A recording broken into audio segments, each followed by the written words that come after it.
Voice of south நேயர்களுக்கு வணக்கம். இந்த நேர்காணலில் நாம் சந்திக்கிருப்பவர் பத்திரிகையாளர் திரு கோடீஸ்வரன் அவர்கள். வணக்கம். வணக்கம் பாலாஜி. தேசிய அளவில் ராகுல் காந்தியினுடைய எமர்ஜ் அப்படின்றது நாளுக்கு நாள் அதிகரிச்சுட்டே இருக்கிறத பார்க்குறோம். குறிப்பாக எல்லா இஷ்யூலையும் எல்லா பிரச்சனைகள்லையும் போய் பார்க்குறாரு, எல்லா மக்களையும் சந்திக்கிறாரு அப்படின்றத பார்க்குறோம். அது நீட் விவகாரத்தில் தொடங்கி ஹத்ராஸ்ல இருந்து எய்ம்ஸ் மருத்துவமனை வரைக்குமே வந்து போய் பார்க்குறாரு, கலந்தாலோசனை செய்கிறாரு.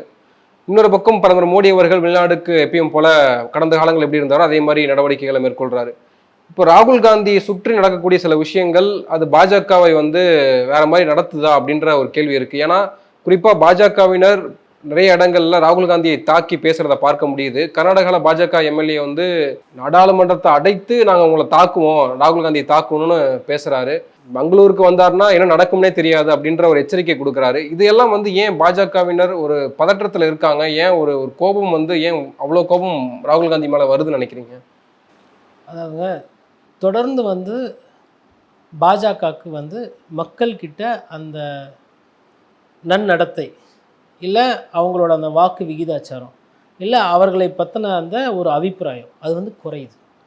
எங்கெங்கெல்லாம் குறையுதுன்னா உங்களுக்கு உத்தரப்பிரதேசில் குறைஞ்சிருச்சு, கர்நாடகத்தில் குறைஞ்சிருக்கு, மகாராஷ்டிரத்தில் குறைஞ்சிருக்கு, பீகாரில் பழைய அளவுக்கு இல்லை, வெஸ்ட் பெங்காலில் முன்னாடி இருந்ததை விட குறைஞ்சிருக்கு. அப்போ எல்லா இடத்துலையுமே வந்து பிஜேபின்ற அந்த கட்சி வந்து இதுவும் மற்ற கட்சி மாதிரி தான், இதுவும் வந்து ஒரு ஒரு ஒரு ஒரு மக்களுக்கு வேண்டப்பட்ட ஒரு கட்சி இல்லை, மக்கள் விரோத செயல்கள்லாம் செய்யுது அப்படின்ற ஒரு பிம்பம் இருக்குது. கூடவே வந்து மோடி அவர்களோட பாப்புலாரிட்டி குறையுது. இப்போ நீங்கள் கேட்ட அந்த ராகுல் காந்தி அவர்கள் மீது ஏன் இவ்வாறு அந்த வன்மத்தை கக்குறாங்க, ஒருமையில் பேசுகிறாங்க, கிட்டத்தட்ட அவரை தாக்குவோன்றது தான் வந்து பதிவு பண்ணுறாங்க. இப்போ ஒரு சட்டமன்ற உறுப்பினரே இப்படி பேசுகிறாருன்னா என்னென்னா தொடர்ந்து பிரதமர் மோடி அவர்களோட அந்த பிம்பம் என்பது கொஞ்சம் கொஞ்சமாக குறைஞ்சிட்டு வருது. அவருக்கு இருக்கக்கூடிய அந்த மக்கள் மீது இருக்கிற அந்த அபிப்பிராயம் என்பது குறையுது. அப்போ நான் முன்னாடியே சொன்ன மாதிரி நிறைய மாநிலத்தில் இந்த பிரச்சனை இருக்குது. இது கூட வந்து இன்னும் ஒரு 5 ஸ்டேட்டில் இப்போ தேர்தல் வரப்போகுது. இந்த நேரம் பார்த்து பிரதமர் அவர்கள் பொறுப்பு எல்லாம் வெளிநாடு போயிட்டார். இங்கே பார்த்தா ஹர்த்ராஸ் பிரச்சனை. இவர் எல்லாரும் எதிர்பார்த்தாங்க ஹர்த்ராஸ் வருவார், அங்கே இருக்கிறவங்கள போய் ஆஸ்பத்திரியில் பார்ப்பார், கொள்வார்னு பார்த்தா ராகுல் காந்தி எய்ம்ஸ் போய் பார்க்குறாரு, அந்த பாதிக்கப்பட்ட மக்களை பேசுகிறாரு, அந்த சாமியாரை பற்றி பேசுகிறாரு. போதாக வரைக்கும் சங்கராச்சாரியரே ஒருத்தர் ராகுல் காந்தியை இல்லைப்பா நல்ல மனுஷன் மாதிரி தான் தெரியல, அவர் வந்து இந்து மதத்தை பற்றி தப்பாலாம் பேசலன்றாரு. அப்போது ஒரு சைடு வந்து சாமியாருங்க வந்து இவரை அங்கீகரிக்க ஆரம்பிச்சிட்டாங்க, யாரை? ராகுல் காந்தியை. இன்னொரு சைடு ஆஸ்பத்திரியில் மக்கள் வலி வேதனையில் இருந்தாலும் அந்த வேதனையோடு இருக்கும்போது கூட இவரை பார்த்து அழுகுறாங்க, சிரிக்கிறாங்க. அதாவது அவங்களோட உணர்வை வந்து வெளிப்படுத்துகிறாங்க. நியாயப்படி வந்து பிரதமர் தான் அங்கே போய் இதெல்லாம் பார்க்கணும்.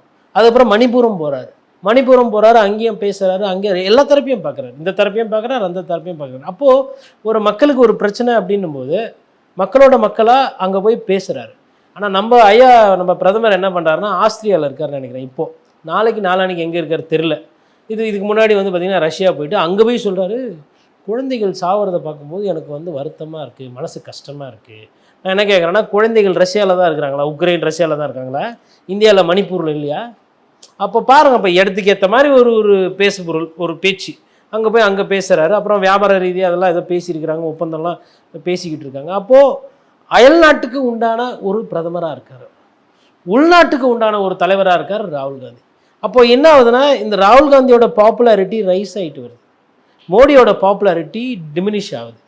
அப்போ ராகுலோட ரைஸை வந்து பிஜேபியால் தாங்கிக்க முடியாதனால என்ன பண்ணுறாங்க, இந்த மாதிரி தரம் தாழ்ந்த விமர்சனத்தை வந்து பண்ணுறோம். இல்லை அதுதான் காரணமா, அல்லது இந்து மதத்தை பார்லிமெண்ட்ல இழிவுபடுத்திட்டாரு, அதுதான் அதனுடைய தாக்கம் தான் வந்து குஜராத் அலுவலகம் தாக்கப்பட்டது, அவங்க ராகுல் காந்தியுடைய வீட்டுக்கு வந்து பாதுகாப்பு அதிகரிக்கப்பட்டது, இது எல்லாமே வந்து அவருடைய ஸ்பீச்சின் வாயிலாகத்தான் இந்த எதிர்வினைகள் இருக்கு அப்படின்னு எடுத்துக்கிறதா? இல்லைங்க, அவர் எங்கே இந்து மதத்தை பற்றி தப்பாக பேசினார்?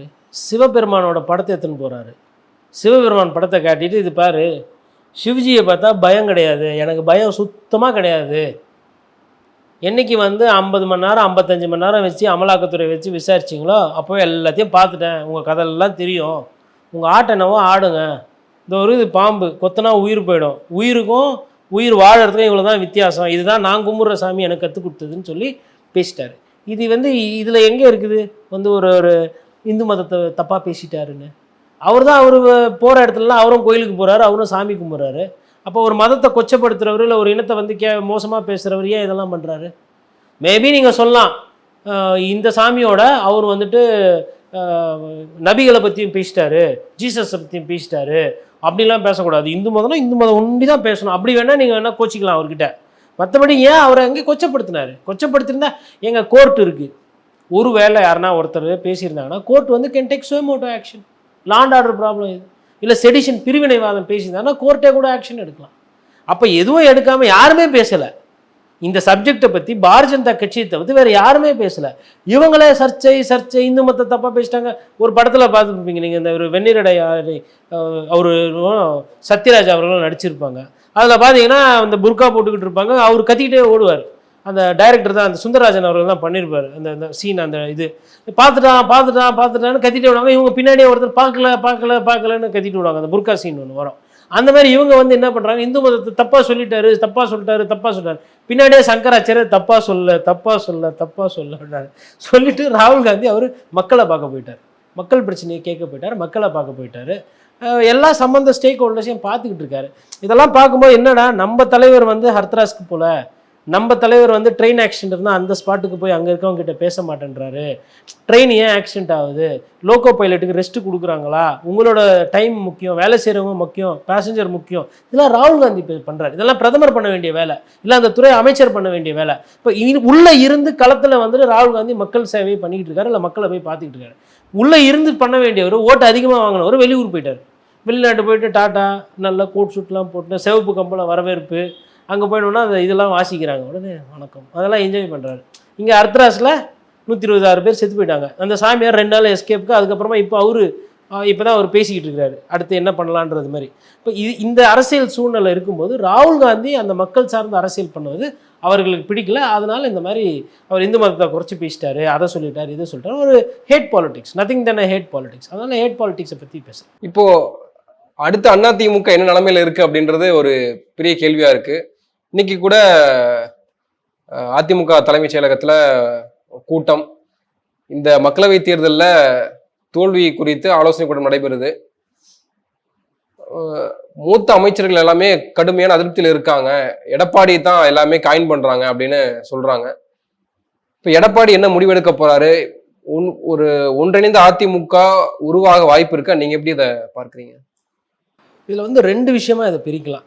அதாவது ஒன்று வந்து ஐயா எடப்பாடி பழனிசாமி ஒரு புறம், இன்னொரு சைடு வந்து எடப்பாடி பழனிசாமி அவர்களுக்கு வரக்கூடிய அழுத்தம் இன்னொரு புறம். இப்போது சமீப காலமாக வந்து அந்த அழுத்தம் புதுசாக வரதுக்கு காரணம் என்னன்னா தொடர் தோல்வியோடு இவங்க என்ன நினச்சாங்கன்னா, விக்கிரவாண்டியில் தேர்தல் நிற்காமல் விட்டால் அது ஒரு பெரிய மாஸ்டர் ஸ்ட்ரைக்கு அப்படின்னு நினச்சி ஐயா எடப்பாடி பழனிசாமி ஒரு கணக்கு போட்டாங்க. இது வந்து அம்மா வழியில் போனோன்னு ஒழுங்காக விக்கிரவாண்டியில் நின்றுந்தா இன்றைக்கி நேற்று 7 மணிக்கு போயிட்டோ இல்லை 9 மணிக்கு போயிட்டு 7 பேர் வந்து பேசியிருக்க மாட்டாங்க. ஆனால் தேர்தல் நடக்குது, தேர்தல் வேலை பார்க்காம என்னென்னு சொல்லிட்டு ஐயாவும் விக்கிரவாண்டி புறப்பட்டு போயிட்டு தேர்தல் 13ஆம் தேதி வரலாம், அப்புறம் 13ஆம் தேதி ஒருவேளை வாக்கு சதவீதம் கூடி இருந்தது அப்படின்னா இந்த அழுத்தம் வந்திருக்காது. இதை தான் வந்து ஃபோர்சி பண்ணுறதுன்றது. எல்லா பாலையும் வந்துட்டு ஒரு சில பந்தை தான் நீங்கள் விடணும். இவர் என்ன பண்ணார்னா, இது வேண்டாம், தேர்தல் நிற்க வேணாம், உள்ளாட்சி தேர்தலாக நடத்த வேணாம் அப்படின்னு ரொம்ப நாளாக பண்ணிக்கிட்டு இருந்தார். அதே திருப்பி பண்ண பார்த்ததுனால வந்து பிரச்சனை.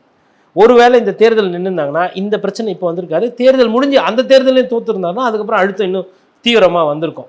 இவர் என்ன வந்து எடப்பாடி பழனிசாமி அவர்கள் கணிக்க தவறுகிறார்னா, அம்மையார் சசிகலா ஒரு சைடு என்ன பண்ணுறாங்கன்னா, புதுசாக வீடு கட்டிட்டு அந்த வீட்டுக்கு எல்லாரையும் கூப்பிட்றாங்க, வாங்க பேசுவோம், இந்த கட்சி இப்படி போனால் என்னப்பா பண்ணுறது, அம்மா எப்படியா வச்சுருந்தாங்க, எப்படி இருந்தீங்க நீங்களாம் அப்படின்னும்போது இவங்கெல்லாம் தலையை சொல்லிடுறாங்க, ஆமாம் வருமானம் இல்லை, எதிர்கட்சியாக எவ்வளோ நாள் தான் உட்காந்துருக்கிறது, சின்னம்மா சொல்கிறது ஏதோ கரெக்டு தான் போடுது அப்படின்னு சொல்லிட்டு அந்த ஒரு சிந்தனை ஒன்று டைரெக்டாக விதைக்கிறாங்க, இல்லைனா ஆளை வச்சு விதைக்கிறாங்க. அவங்க அந்த சிந்தனையை விதைக்கிறது தப்பு கிடையாது, அந்த கட்சி நல்லா இருக்கும்னு அவங்க நினைக்கிறாங்க, அது அவங்களோட கொள்கை பார்வை, அது ஒரு சைடு. ஐயா ஓபிஎஸை பொறுத்தவரைக்கும் நான் எத்தனை முறை தோத்தாலும் சரி, நான் ஆனால் ஒப்பாரி வைப்பேன், என்கிட்ட கட்சி கொடுத்துருங்க, அரசியல் ரீதியாக நான் எதுவும் பண்ண மாட்டேன், ஒரு போட்டி பொதுக்குழு போட மாட்டேன், விக்கிரவாண்டியில் இடைத்தேர்தலில் கூட நான் ஆளை போட மாட்டேன், நான் வந்து பிஜேபியோட சப்போர்ட்டராக தான் இருப்பேன். எதிர்கட்சியாக கூட ஒரு நல்ல எதிர்கட்சியாக செயல்பட முடியாமல் இருக்காங்களா? இல்லை, ஆமாம், அதில் எந்த விதமான டவுட்டும் கிடையாது. இப்போ பாராளுமன்றத்தை தோத்தது உடனே இவருக்கு ரெக்கார்ட்ஸ் தெரியாதா? இவர் ஒரு கட்சியினுடைய பொதுச் செயலாளர், எந்த தொகுதியில் எவ்வளோ, நான் என்ன கேட்குறேன்னா, ஒரு எக்ஸல் ஷீட்லாம் கூட வேணாம், அவ்வளோ மேத்தமேட்டிக்ஸ்லாம் வேணாம், ரொம்ப மோசமாக தோற்ற தொகுதி அது, அந்த தொகுதியில் கேள்வியே கேட்காம மாவட்ட செயலர் மாற்றிருக்கலாம்ல. அதுதானே அம்மா வழியில் நடத்துகிற கட்சி, அந்த கட்சி அப்படி தானே இருந்தது. வேலை செய்கிறவங்களுக்கு வாய்ப்பு, வேலை செய்யலைன்னா அந்த சீட்டை கைட்டிட்டு அந்த சீட்டில் வேறு ஒருத்தர் உட்கார வைப்பாங்க, அவங்களுக்கு கொஞ்ச நாள் டைம் கொடுப்பாங்க எப்படி பர்ஃபார்ம் பண்ணுறாங்க. Perform or perish, that is AIADMK. அதே மாதிரி கீழே இருக்கிறவங்க மேலே வருவாங்க, மேலே இருக்கிறவங்க கீழே போயிடுவாங்க. அந்த சைக்கிள் பெருசு, ஒருத்தரே குத்தகையை போட்டு உட்கார்றது கிடையாது அதிமுக. அது வந்து இன்றைக்கி கூட பாருங்கள், ஒரு 7 பேர் போய் எடப்பாடி பழனிசாமி அவர்களை நிர்பந்தம் பண்ணுற அளவுக்கு இருக்குன்னா உண்மையிலே அந்த கட்சியோட ஜனநாயகத்தை நம்பி நம்ம பெருமைப்படணும். இதே வந்து அண்ணா அறிவாலயத்துக்கு ஒரு 7 பேர் போய் ஐயா ஸ்டாலின் அவர்களை, இல்லைங்க லா அண்ட் ஆர்டர் சரியில்லைன்றாங்க, நீங்கள் அதனால் அந்த ஹோம் டிபார்ட்மெண்ட்டை வேறு யாருக்குன்னா கொடுத்தீங்க அப்படி அந்த மாதிரி நினைக்க கூட மாட்டாங்க, நினைக்க கூட முடியாது. அப்போ அந்த கட்சியினுடைய சிஸ்டம் இன்னைக்கு கிட்டத்தட்ட அதிமுக திமுக மாதிரி ஆயிடுச்சு, திமுக அதிமுக மாதிரி ஆயிடுச்சு. அப்போது ஸ்டாலின் வந்து இன்னொரு ஜெயலலிதாவை உருவாக்கிட்டு இருக்காரா? இல்லைங்க, ஒருத்தர் மாற்றி ஒருத்தர் உருவாக முடியாது. அந்த பாலிசிஸ் வேணால் இல்லை ஜெயலலிதா மாதிரி உருவாகலை. ஏன்னா ஜெயலலிதா அவர்கள் போல் உருவாகி இருந்தாங்கன்னா கள்ளக்குறிச்சி விஷயத்துக்கு முன்னாடி மரக்காணா நடந்தது பாருங்கள், அப்போவே ஆஃபீஸர்ஸ்க்கெலாம் வந்து ஒரு சஸ்பென்ஷனு இல்லை அவங்கள வந்து வேகன்சி ரிசர்வில் போடுறது. இப்போ நேற்று வந்து ஒரு 18 ஐபிஎஸ் ஆஃபீஸர் சீனியர் லெவலில் போட்டாங்க, அதெல்லாம் வந்து முன்னாடியே நடந்திருக்கும். அம்மையார் ஜெயலலிதா வந்து யாரை வேணால் எப்போ வேணால் பகைச்சிக்குவாங்க. ஐயா கலைஞர் கருணாநிதி அவர்கள் வந்து யாரை வேணால் எப்போ வேணால் ஸ்நேகிதக்காரராக மாற்றிடுவார். இந்த 2 விஷயம் வந்து இந்த 2 பேருக்குமே ஐடென்டிட்டிகள். இது வந்து அவங்களோட எனக்கு தெரிஞ்சு one of the best characters. யார்கிட்ட வேணாலும் இவங்க சண்டை போட்டுருவாங்க, பிடிக்கலன்னா பிடிக்கல. இப்போ சோ அவர்களோட நல்லா பேசிக்கிட்டு இருப்பாங்க, திடீர்னு வந்து ஒன் ஃபைன் டே வந்து சோவோட கம்யூனிகேஷனை கட் பண்ணிவிடுவாங்க மேடம். அதேமாதிரி கலைஞர் அவர்களை பார்த்தீங்கன்னா எதிரியாக இருப்பான், கூப்பிட்டு பேசி வாதம் பண்ணி பழக்கம் பண்ணி நண்பராக மாற்றிடுவார். அந்த விக்கெட்டை இந்த சைடு ஆட வைப்பார். அதே ஆமாம். இப்போ ஒரு உதாரணத்துக்கு சொல்கிறேன், ஓகேங்களா? இப்போ ஆம்ஸ்டாம் அவர்கள் மறந்துட்டார், அது ஒரு பேசும் பொருள் ஆயிடுச்சு, சர்ச்சை ஆயிடுச்சு. எல்லா தலைவரும் போயிட்டு இப்போ இந்த சாவுக்கு நம்ம போனோன்னா நம்மளை வந்து இந்த தலித் பாலிடிக்ஸில் வந்து நம்மளை வந்து எதனா சொல்லிடுவாங்களோ, இப்போ அவருக்கு ஒரு சிம்பத்தி இருக்குது, அதை வந்து நம்மளும் அதில் பங்கு பெறணும், அந்த அனுதாபத்துலேயும் பங்கு பெறணும், அந்த குடும்பத்தில் இருக்கிறவங்களுக்கு ஒரு இரங்கல் சொல்லணும். இந்த 3 செய்தியும் இருக்குது. இந்த 3 செய்திக்கு பின்னாடியுமே அரசியல் இருக்குது. இப்போது இதே வந்து ஐயா கலைஞர் இருந்திருந்தாருன்னா ஃபஸ்ட்டு என்ன பண்ணியிருப்பேன்னா காவல்துறையை தான் ஃபஸ்ட்டு அமைச்சிருப்பார். முன்னால் தானே இந்த கெட்ட பேர், நீங்கள் தானே வேலையை செய்யலை, சரியாக செய்யலை, போய் ஃபஸ்ட்டு அந்த பிரச்சனை நீங்கள் போய் சரி பண்ணுங்கன்னு யார் அந்த தப்புக்கு காரணமோ அவங்களே விட்டு அனுப்புவார். அவர் போக மாட்டார் எல்லாத்துக்கும். இவள பீப்புள் அட் இஸ் டிஸ்போசல். எந்த காயை எங்கே பயன்படுத்தணும், எந்த ஆயுதத்தை எங்கே யூஸ் பண்ணணும், எங்கே யூஸ் பண்ணக்கூடாது, எந்த பாலை விடணும், எந்த பாலை ஆடணும், எல்லாமே தெரியும். அப்போ 3 நாள் கழித்து எதிர்கட்சி தலைவர் போய் பார்க்குறாரு, ஸ்டாலின் அவர்கள் போய் பார்க்குறாங்க. நீங்கள் சொல்லுங்கள், இது வந்து செய்தி பெருசாகி ஊடகத்துலலாம் வெளிச்சம் வந்ததுனால நீங்கள் போய் பார்க்குறீங்க. இந்த மாதிரி அன்றாட கொலை அடிக்கடி அங்கே நடந்துட்டு தானே இருக்குது.